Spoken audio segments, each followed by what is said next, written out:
नमस्कार बंधुरा बांगाली रान्नाबान्ना चैनेले नतून भिडियोते सबाइके स्वागत। आज आमी बानाबो फुलकपिर एमन एक रेसिपि जा भात रुटी परोटा सबकिछुर साथे जास्ट जमे जाबे। जारा फुलकपि खेते पछंद करे ना ताराओ किन्तु आंगुल चेटे खाबे, एतटा अपूर्व हय এই রেসিপিটা। এই রেসিপিটা আমি কিভাবে করলাম তা আমার এই ভিডিওটা শেষ পর্যন্ত দেখে নেওয়ার অনুরোধ রইল। এই রেসিপি বানানোর জন্য এখানে আমি একটা বড় সাইজের ফুলকপিকে এইভাবে বড় বড় করে কেটে নিয়েছি, আর এখানে কিছুটা আলুও এইভাবে বড় বড় করে কেটে নিয়েছি। সবকিছু পরিষ্কার করে ধুয়ে নিয়েছি। এদিকে গ্যাসেতে কিছুটা জল আগে থেকে গরম করতে বসিয়ে দিয়েছি।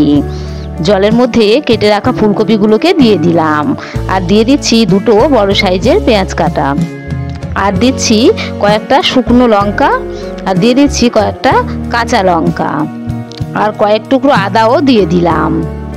এবার এটাকে ঢাকা দিয়ে কিছুক্ষণ এইভাবে ভাপিয়ে নেব। ফিরে আসছি কিছুক্ষণ পরে। সব কিছুই ভালোভাবে ভেপে গিয়েছে, এর থেকে বেশিক্ষণ কিন্তু আর রাখা যাবে না। এবারে গ্যাসটা বন্ধ করে জল ঝরিয়ে নেব। কড়াটা পরিষ্কার করে আবার বসিয়ে দিয়েছি। কড়ার মধ্যে দিয়ে দিচ্ছি পরিমাণ মতন তেল। তেলের মধ্যে দিয়ে দিচ্ছি অল্প একটু হলুদ গুঁড়ো আর লবণ।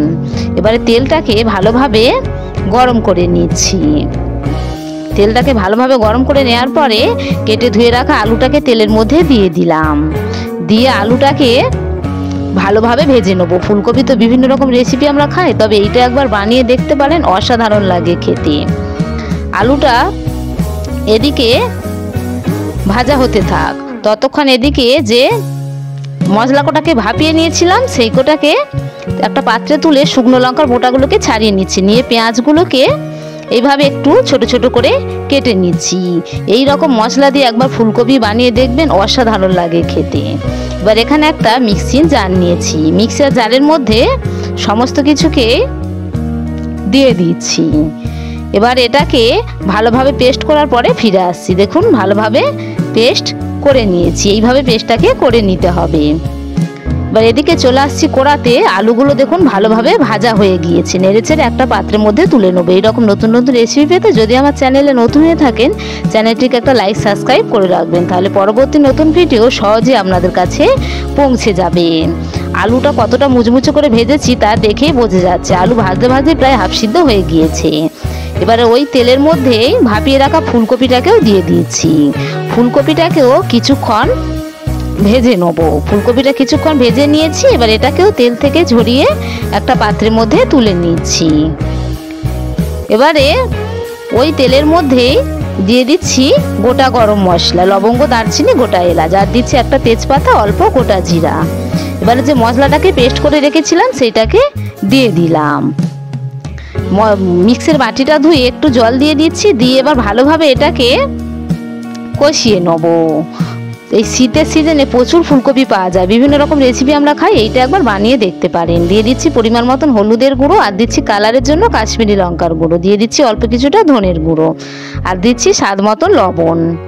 অল্প জল দিয়ে মশলাটাকে কষিয়ে নিতে হবে। ফুলকপির আরও রেসিপি আমার চ্যানেলে দেওয়া আছে, চাইলে দেখে নিতে পারেন। তবে সব রেসিপির মধ্যে এটাও কিন্তু একটা অসাধারণ রেসিপি। ঢাকা দিয়ে মশলাটাকে কষিয়ে নিচ্ছি। ফিরে আসছি কিছুক্ষণ পরে।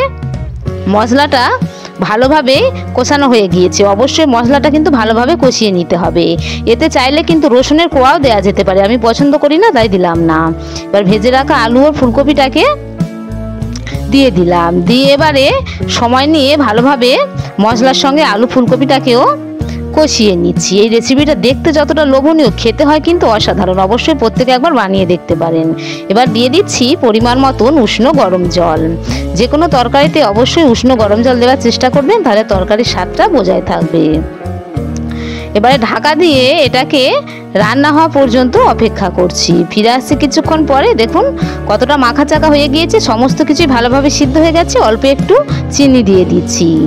এর থেকে বেশি ঝোল আর মারবো না। আলু ফুলকপি সমস্তটাই সিদ্ধ হয়ে গেছে। গ্যাসটা বন্ধ করে দিলাম। দিয়ে একটা পাত্রের মধ্যে পরিবেশন করে নিচ্ছি। হয়ে গিয়েছে ফুলকপি আলু রেসিপি। ফিরে আসছি পরবর্তী নতুন ভিডিও নিয়ে।